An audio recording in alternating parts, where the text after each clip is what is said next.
大家好啊！2026年8月9，禮拜日啦今日。咁而家9點鐘咧，朝頭早咁食早餐。嗱，咁日摘咗啲粽，嚟試下。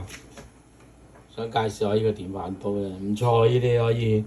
下邊咧即係煮緊蛋，用啲艾草煮緊蛋。上邊咧蒸粽啊，唔錯啊！好嗱。試下自己，哇，好有份量呢隻大隻，呢個兜唔使開啦嗱。整緊啲艾草煮蛋，聽講好有益喎。好，2026年啦8月9禮拜日啊，而家上晝食早餐嗱，烚咗隻粽嗱，而家開嚟食啊。一般咧我就咁樣係嘛，而家仲熱辣辣嘅，所以攞鉗鬼住嘅。咁咧就剪呢啲繩係嘛，係咁狂剪開佢，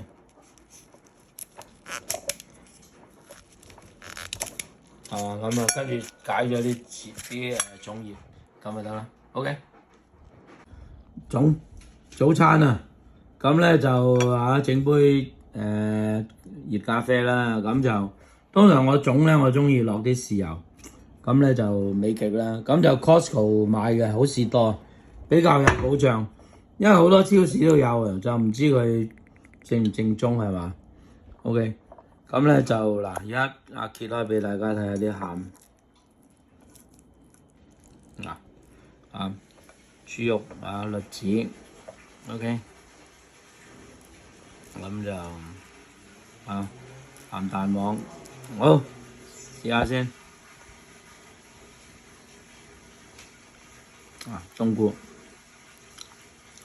咬啖冬菇睇下夠唔夠味？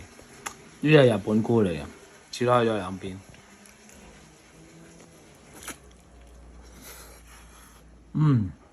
點啊？呢個粽自己整咧，中意咩餡就咩餡，同埋一定足料。上呢個鹹蛋黃，因為坊間好多種鹹蛋黃啊，咁要試嘅，就唔知邊隻好食。